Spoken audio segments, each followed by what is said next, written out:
কালকের দিনটা ছিল বিষাদের দিন, কেননা কাল বিজয়া দশমী। মা কনকাঞ্জলি দিয়ে মা উমা পাড়ি দিয়েছেন কৈলাসে। কিন্তু বেশ কয়েকটা দিন তো আমরা খুব সুন্দর করে উৎসবের সাথে মায়ের সাথে দিনগুলো কাটিয়েছি। সেই কয়েকটা দিনের মুহূর্ত আপনাদের সাথে শেয়ার করে নিচ্ছি। আর রইল আপনাদের কাছে মুম্বাইয়ের সেলিব্রিটি তারকাদের বিশেষ বিশেষ কয়েকটি ঠাকুরের এক গুচ্ছ প্রতিমার দর্শন, যা আপনাদের মনোমুগ্ধ করবেই করবে। শিবাজি পার্কের ঠাকুর এবং মুম্বাইয়ের বিশাল সুবিশাল দেবী প্রতিমা রানী মুখার্জি কাজলের ঠাকুর। আর রয়েছে সঙ্গে বিখ্যাত সঙ্গীত শিল্পী গায়ক অভিজিৎ ভট্টাচার্যর মুম্বাইয়ের লোখণ্ডওয়ালা দুর্গাপুজো। তো নমস্কার বন্ধুরা, কেমন আছেন সবাই? আজকের নতুন একটি ভিডিওতে আপনাদের সবাইকে স্বাগত জানাই এবং শুভ বিজয়া দশমীর বড়দের প্রণাম, ছোটদের অনেক অনেক ভালোবাসা জানিয়ে আজকের ভিডিওটি আমি শুরু করছি উমা মহারাষ্ট্র থেকে। আর এবং জানিয়ে রাখি, আমার যে সমস্ত নতুন বন্ধু আমার সাথে জুড়েছেন, অবশ্যই একটু সময় দিন, আমি ঠিক পৌঁছে যাব আপনাদের পরিবারে। বুঝতেই পারছেন, পুজোর কয়েকটা দিন ব্যস্ত থাকার জন্য সময় মতো আপনাদের পরিবারে পৌঁছে যাওয়া হয় না। তো একটু সময় দিন, আমার সঙ্গে থাকুন, অবশ্যই আমি ঠিক সময় করে আপনাদের পরিবারে অবশ্যই পৌঁছে যাব। চলুন, প্রথমেই চলে এসেছি শিবাজি পার্কে। এখানে দুর্গোৎসবের একটি বিশেষ প্যান্ডেলে বিশেষ ছবি তুলে ধরা হয়েছে। সেটা প্রথমে গেটে ঢুকেই একদম মন মোহিত হয়ে যায়, আর সঙ্গে সঙ্গে মনে পড়ে যায় সেই বীরত্বের কথা। এখানে অপারেশন সিঁদুর দুর্গাপূজার একটি থিম, যেখানে ভারতীয় সশস্ত্র বাহিনীর প্রতি শ্রদ্ধা জানানো হয়েছে, সম্মান জানানো হয়েছে। এখানে বিশেষভাবে নারী শক্তির সাথে দেশ মাতৃর প্রতি যে ভালোবাসা, একাত্মবোধ, সেটাকেই তুলে ধরা হয়েছে। আসলে দুর্গাপুজোর মাধ্যমে সাধারণ নতুন প্রজন্মের মনে একটা দেশভক্তির ভাবনার কথা তুলে ধরার চেষ্টা করা হয়েছে। তাই এই থিমটা কিন্তু খুব সুন্দর এবং নতুন মাত্রা যোগ করেছে দুর্গাপুজোয়। অপূর্ব সুন্দর কারুকার্য এবং অপূর্ব সুন্দর, কোথাও নারী শক্তিকে মা কালীর সাথে তুলনা করা হয়েছে। প্রতিটি ছত্রে ছত্রে বীরত্বের গাথা তুলে ধরা হয়েছে, যা ভাষায় প্রকাশ করা যাবে না। শুধু দেখার মতো দৃশ্য, মন ভরে দু চোখ ভরে দেখে নিলাম, কিন্তু সেই সঙ্গে মনের মধ্যে সেই দিনটার কথাও কোনোখানে ফুটে উঠেছিল এবং একটা অস্বাভাবিক যে মাতৃশক্তির যে প্রতিচ্ছবি এখানে দেখানো হয়েছে, নারী শক্তির যে ছবি দেখানো হয়েছে, কোথাও একটা মনের মধ্যে ভীষণভাবে মন কেড়েছিল। সেই পহেলগাঁও হামলার কথা মনে করিয়ে দিয়েছিল। তো দেখুন আপনারা, আমি চেষ্টা করেছি পুরোটাই আপনাদের সামনে তুলে ধরার জন্য। আর দুর্গা প্রতিমার মূর্তি তো সে তো বলার কোনো ভাষাই রাখে না, আর এতই অপরূপ মনমোহক, যেটুকুনি ভাষা বলি সেটুকুনি কম। তাই আমার তো অসম্ভব সুন্দর লেগেছে। আপনাদের কেমন লাগে সেটা অবশ্যই কিন্তু আমাকে জানাবেন। প্রত্যেকটি মূর্তি, প্রত্যেকটি দেবী প্রতিমার অসম্ভব সুন্দর এবং নজর কাড়া, মন কাড়া। চারিদিকে এত সুন্দর কারুকার্য দেখলে চোখ ফেরানো যাবে না, এতটাই সুন্দর। তো চলুন, এখান থেকে ফিরে এবার আমরা এসেছি আরও অন্য একটি প্যান্ডেলে। এখানে দুর্গাপুজোর পুরো প্যান্ডেলটিকে শাড়ি দিয়ে বানানো হয়েছে। যদিও আমার সেইভাবে শাড়ির সম্বন্ধে কোনো ধারণা নেই কী নাম, তবে যতটুকু দেখে মনে হলো ঢাকাই শাড়ি বা ঢাকাই জামদানি যেগুলো বলা হয়, খুব একদম পারফেক্ট জানি না, দেখে আমার এটা মনে হলো। এই সামনেই থামটা গ্রিন কালারের শাড়ি দিয়ে বানানো হয়েছে এবং পুরো প্যান্ডেলটিকে লাল সাদা শাড়ি, ওই ঢাকাই শাড়ি দিয়ে পুরো প্যান্ডেলটা, ওপরে যে লাইটিংগুলো দেখছেন ওইগুলো পুরো শাড়ি দিয়েই, পুরো প্যান্ডেলটাই শাড়ির সাথে কারুকার্য করে বানানো হয়েছে। আর দেবী প্রতিমাও সেই রকমই অপরূপ সুন্দরী, অপরূপ সুন্দর একদম, একের থেকে এক, প্রত্যেকটা মূর্তি এতটাই সুন্দর। এবার আমরা আরও একটি প্যান্ডেলে চলে এসেছি। এখানে সিম্পল কিন্তু সুন্দর, একদমই সাধারণভাবে মণ্ডপটি সাজানো হয়েছে, কিন্তু এত সুন্দর মনে হচ্ছে দেখে, হাতে আঁকা ছবি। দূর থেকে দেখে মনে হলো চিত্রগুলো এত সুন্দর, অপরূপ। খুবই সিম্পল কিন্তু সাধারণভাবে খুব সুন্দর। আর এখানে চলুন, আমার সাথে যারা আরও কয়েকজন ফ্যামিলি গিয়েছিল, স্মৃতির উপলক্ষে সবার এক ঝলক আপনাদের সাথে শেয়ার করে নিচ্ছি। সবাই সঙ্গে ছিল, তাই ভাবলাম এই সুযোগে একটু সবার দর্শন আপনাদের সাথেও করিয়ে দিই, কারা কারা আমার সাথে ছিলেন। অবশ্যই কিন্তু লাইটগুলো যেহেতু অন্য সাইডে ছিল, সেই জন্য ঠিকভাবে লাইটটা আসছিল না, একটু অন্ধকার অন্ধকারাচ্ছন্ন ছিল। কিন্তু ভাবলাম একটা স্মৃতি তো থাকবে যে আমরা সবাই একসাথে গিয়েছিলাম ঠাকুর দেখতে, সেই জন্যই। কিন্তু সবাই এত ফটো তোলায় ব্যস্ত যে কারো এদিকে খেয়ালই নেই। তো চলুন দেখে নিই।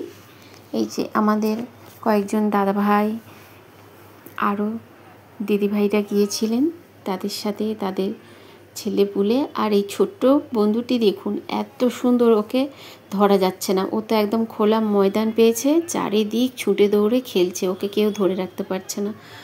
ও সবথেকে বেশি মজা করেছে ছুটে দৌড়ে। বাচ্চারা যেমন হয় আর কি, খেলার একটা সুন্দর জায়গা পেলে আর দুজন সঙ্গী পেলে ওদের তখন আর কিছু মনে থাকে না। এই যে দেখুন, সবাই আমরা এক জায়গায় সমবেত হয়েছি। পরের বছরের জন্য এটাই কিন্তু স্মৃতি থাকবে যে আবার হয়তো কখনো এইভাবে একসাথে যেতে পারবো। তো আশা করছি আপনাদের ভালো লাগবে ভিডিওটি। তো এখানে ঠাকুর দর্শন করে আমরা চলে যাব সোজা অন্য আরেকটি মণ্ডপে। সেটা কিন্তু অবশ্যই আপনাদের দেখতেই হবে। আর আমি আরও একবার প্যান্ডেলটির সাইড থেকে দেখিয়ে দিচ্ছি আপনাদের। দেখে আমার যতদূর সম্ভব মনে হয়েছে হাতে আঁকা ছবি, কিন্তু হয়তো নাও হতে পারে। আর যেহেতু আমাদের অনেক রাত্রি হয়েছে পৌঁছোতে, তাই আমরা খুবই একদম সুন্দরভাবে সামনে থেকে প্রতিমা দর্শন করতে পেরেছি। কারণ আমরা পৌঁছেছি তখন বাজে ঠিক এখন টাইমটা ছিল ঠিক 2:45 নাগাদ, এইরকম টাইমটা হবে, প্রায় মাঝরাত্রি বলতে পারেন। তো সবাই তখন দর্শক তো চলে গিয়েছে, আমরা সবার শেষ। আমাদের সাথে সাথে আরও গুটি কতেক বন্ধু যাচ্ছিল, দেখলাম কয়েকজন আসছে যাচ্ছে এরকম। কিন্তু আমরা একদম ফাঁকা মাঠে ঠাকুর দেখেছি বলতে পারেন। একদম ভিড় নেই, ঝামেলা নেই, কোনো জ্যাম নেই, ব্যাস ফাঁকা মাঠে সুন্দরভাবে প্রতিমা দর্শন হয়েছে। আর দেখুন, এই প্রতিমার মূর্তিও কিন্তু অপরূপ সুন্দর। প্রত্যেকটা মূর্তি সবাই এ বলে আমায় দেখ, ও বলে আমায় দেখ, এতটাই সুন্দর দেখতে, তাই না বন্ধুরা? অবশ্যই কিন্তু কমেন্টে শেয়ার করবেন কোন ঠাকুরটা আপনাদের সব থেকে ভালো লেগেছে। আমি তো কোনোটা একটা আলাদাই করতে পারছি না, প্রত্যেকটি মূর্তি একের থেকে এক অপরূপ সুন্দর। আর এখানে একবার শেষ দর্শন করে আমরা চলে যাব এবার মুখার্জি বাড়ির পুজোতে, আমাদের শিল্পী তারকাদের বাড়িতে পুজো দেখতে। তো গেট থেকে বেশ অনেকটা ভেতরে হেঁটে যেতে হয়, মিনিট সাথে কি 10 মিনিট হবে ভেতরে, এতটা হেঁটে যেতে হয়। তবে গেট থেকেই দেখলাম বেশ গাছে লাইটগুলো লাগিয়ে দেওয়া হয়েছে। তবে হেঁটে যাওয়ার মুহূর্তে যেহেতু সামনেই এয়ারপোর্ট রয়েছে, প্রচুর পরিমাণে প্লেনগুলো যেন মাথার ওপর দিয়েই চলে যাচ্ছিল। এত বড় বড় দেখতে লাগছিল, বিশ্বাসই হবে না, মনে হচ্ছে যেন আমরা এয়ারপোর্ট থেকেই প্লেনগুলো দেখছি। এখন চলে এসেছি গেটের ভেতরে। বাঁদিকে দেখতে পাবেন, এই যে বাঁদিকে এখন যেটা দেখছেন, এখানে কিন্তু ভোগ প্রসাদ এখানেই খাওয়ানো হয়। এই বাঁদিকের যে সবুজের পাশে যে ঘেরা অবস্থাটা রয়েছে, ওর ভিতরেই কিন্তু ভোগ প্রসাদ খাওয়ানো হয়। বেশ চেয়ার টেয়ার সাজানো রয়েছে। আর গেটে ঢুকেই এখানে রয়েছে, আমি যতদূর আন্দাজ করতে পেরেছি, এটা বেনারসের ঘাট, যেখানে আরতি হয়, বেনারসের আরতি মনে হয়, আমি যতটুকু আন্দাজ করে ধরতে পেরেছি, সেই প্রতিচ্ছবি এখানে তুলে ধরা হয়েছে, যে সন্ধ্যা আরতি হয় বেনারসের ঘাটে, সেটাই। এবং নিচে একটা জল দিয়ে ঘাটের মতো ছবি দর্শন করানোর চেষ্টা করা হয়েছে। আর সাইডে প্রদীপ জ্বালানো হয়েছে, বেশ সুন্দর লাগছিল। এটা ছিল রানী মুখার্জি কাজলের পুজো। এবং এটা গেটে ঢুকতেই বাঁ দিকে এবং ডান দিকে দুদিকেই একইভাবে এইভাবে সাজানো হয়েছে। এবং সোজা ভেতরে ঢুকে গিয়ে মাঝখানে মা দুর্গার বিশাল দেবী প্রতিমা এবং দু সাইডে আলাদা চিহ্নের ডেকোরেটিং করা হয়েছে। মণ্ডপে ঢুকেই এক আলাদা অনুভূতির সৃষ্টি হয়েছিল। জানি না কেন, বুঝতে পারলাম না, একটা খুবই আলাদা ফিলিংস তৈরি হয়েছিল। এবং এখানে দুর্গা প্রতিমা মনমোহিনী, একদম মনমোহক, দেখলেই মন ভরে যাবে। আলাদা ব্যাপ্তি, আলাদা সুবাস, মানে আলাদা গন্ধ, প্রতিটি ছত্রে ছত্রে আলাদা বৈচিত্র্য, প্রতিটি ক্ষেত্রে বিশেষত্ব লক্ষ্য করা যাচ্ছে। কিন্তু এটি একটি মিলন মেলা বলাই যেতে পারে, কারণ এখানে সেলিব্রিটি তারকারা থেকে সাধারণ মানুষ সবাই কিন্তু এক ছত্রে মিলিত হয়েছে। এবং আমরা এখানে পৌঁছেছি তখন প্রায় 3টে থেকে 3:30, একদম ফাঁকা। সেলিব্রিটিদের কোনো দর্শন কিন্তু আমরা পাই না, কারণ অত রাত্রিতে কোন সেলিব্রিটি থাকবে বলুন তো। তাই কারো দর্শন না পেলেও মা দুর্গার ছবি দেখে কিন্তু একদম মন ভরে যায়। এবং এর প্রত্যেকটি কোণায় কোণায় যে পবিত্রতা, স্বস্তিক, প্রত্যেকটা বেদ মন্ত্র প্রত্যেকটা কোণায় কোণায় জড়িয়ে রয়েছে একটা। সেই জন্যই বলেছিলাম প্রথমেই যে এই মণ্ডপে ঢোকা মাত্র একটা আলাদাই অনুভূতি তৈরি হয়েছিল। আমি বলেওছিলাম বেশ কয়েকজনকে যে একটা আলাদা ফিলিংস, সেটা মানে বোঝানো যায় না, কিন্তু খুবই আলাদা একটা ফিলিংস তৈরি হয়েছিল। আর তার কারণেই ওপরে এই প্যান্ডেলগুলো লক্ষ্য করবেন, ওপরে কিন্তু প্রত্যেকটি মন্ত্রে লেখা রয়েছে। প্রত্যেকটি কোণায় কোণায় প্রদীপের শিখায় শিখায় কিন্তু এখানে পবিত্রতা ছড়িয়ে রয়েছে। বিশেষ সুন্দর, একদম মন ভরে যাওয়ার মতো। এই বছর আমার এখানে প্রথম ঠাকুর দর্শন। এত বছরেও কিন্তু আমার আসা হয় না। এই প্রথম বছর আমি এখানকার পুজো দেখলাম। এবং বলে না, সময় স্রোত অনেক কিছু বয়ে নিয়ে যায়। প্রতিটা বছর এইভাবেই কিন্তু আমরা আনন্দের সাথে মাকে সাদরে আবাহন করি। এবং প্রত্যেকটা বছর দশমীর পরের দিন থেকে আবার দিন গুনতে থাকি, কবে আবার এই দিনটা 1 বছর পর ফিরে আসবে। আমাদের সেই দিন গোনার সাথে সাথে কিন্তু সেই অভিলাষা আরও বেড়ে ওঠে এবং আরও আনন্দের সাথে আমরা তাকে সাদরে আহ্বান জানাই। আর ওপরে লাইটিংয়েরও বেশ সুন্দরতা, খুবই সুন্দর লাইটগুলো, ঝাড়বাতি অপরূপ সুন্দর সাথে সাজানো হয়েছে। প্রত্যেকটা লাইটগুলো, প্রত্যেকটা ঝাড়বাতি অপরূপ সুন্দর। এবং এটা মাঝখানে, গেটে ঢোকার মাঝখানটা ডান দিকে, বাঁ দিক দিয়ে ঢোকার গেট এবং ডান দিক দিয়েও রয়েছে। ডান দিক দিয়ে বেরোনোর খুব সম্ভবত। আরও একবার আপনাদের এগুলো দেখিয়ে দিচ্ছি ঘুরে ঘুরে, যাতে স্মৃতির খাতায় বন্দি থাকে। আমার তো ভীষণ ভালো লেগেছে। এবং দেখা শেষ করে আমরা আবার বাইরে বেরিয়ে আসছি। আমার সম্ভবত ধারণা যে দুদিকে গেট যেহেতু রয়েছে, ওটা ডান দিকে, গেটে ঢোকার ডান দিকেও একই রূপে সাজানো হয়েছে। আর এই দেখুন, বিশেষভাবে মন্দিরে ঠিক যেইভাবে কারুকার্য করা থাকে, এখানেও কিন্তু প্রত্যেকটা কোণায় কোণায় সেই দেবীর মূর্তি দিয়ে সাজানো হয়েছে। গেটের বাইরে বেরিয়েই নন্দী মহারাজ সামনেই আমাদের বসে রয়েছেন। এখানে সবাই কিন্তু ছবি তুলছেন। মানে এখন তো সবাই সেলফির আলাদা করে সিস্টেম করে দেয় না, তো প্রত্যেকটা জায়গায় প্রত্যেকটা প্যান্ডেলেই দেখলাম সেলফি তোলার জন্য আলাদা একটা সেকশন করে দেওয়া হয়েছে। আর এখন ফিরে আসছি। আর এই যে ডান দিকটা আমি দূর থেকে আপনাদের দেখানোর চেষ্টা করছি, এখানে এই যে চেয়ার সাজানো রয়েছে, বিভিন্ন আরও যারা ওখানে সেবাতে যুক্ত রয়েছেন তারা ভেতরে রয়েছেন। ওখানেই প্রসাদ খাওয়ানো হয় বসিয়ে। অনেক অনেক চেয়ার সাজানো রয়েছে, যা গোনা যায় না। আমি দূর থেকে আপনাদের সেটুকু দেখানোর চেষ্টা করলাম।